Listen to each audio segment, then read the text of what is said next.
Welcome back to Law Schools of the Future. In this segment, we discuss what Indian law schools can do for you. We have had some pretty serious discussions so far on why a career in law.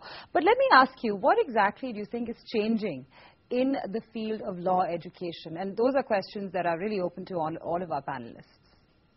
How is the education in law changing? From the perspective of globalized curriculum. What is changing significantly is that in the 21st century, the impact of globalization requires legal education to be transformed. The traditional subjects that are taught with an international perspective that are relevant to problems of globalization include international business transactions, conflicts of laws, public international law, trade law. The current context requires a revamping of the curriculum, maintaining those subjects but adding to them subjects that have already been mentioned by the audience: intellectual property law from an international perspective, international communications and technology, legal issues, international environmental law, international human rights law, and so on. So these are some of the areas in which the curriculum is being transformed. To make it more international, one can add two ways one can do it. One can add, for example, if it is a contract, you can add with that some international aspects, because this is also a comparative.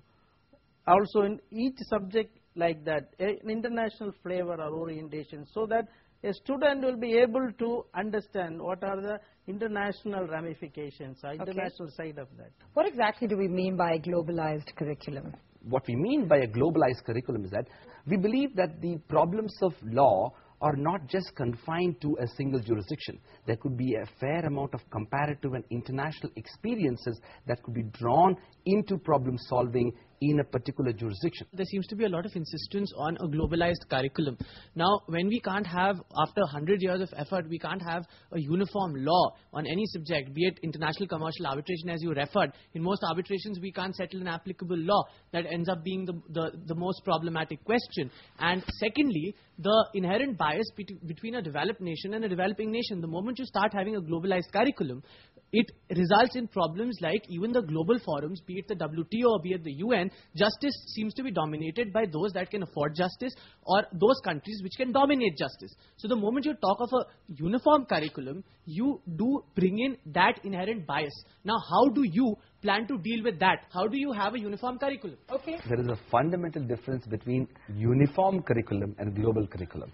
When we say that it's a global curriculum, it basically meant that the curriculum that is currently taught in Indian law schools would be added with certain comparative and international law components to equip our lawyers in their legal training process. So that's the first clarification on the curriculum part. The second aspect is that the preoccupation of, when we say global, what we mean is that it's no longer the injustices are jurisdiction specific. So we would like to train our lawyers to appreciate that injustices are also global.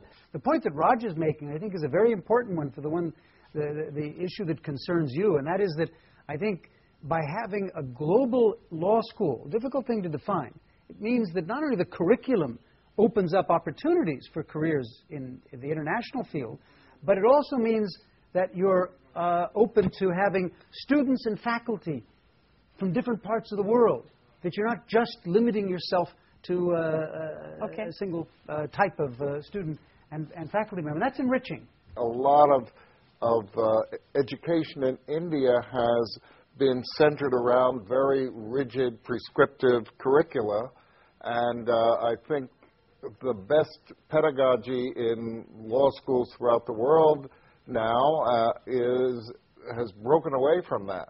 And I think my sense of the plans for this Jindal Global Law School is a very different kind of pedagogy that is involved with having a rigid and prescriptive curriculum.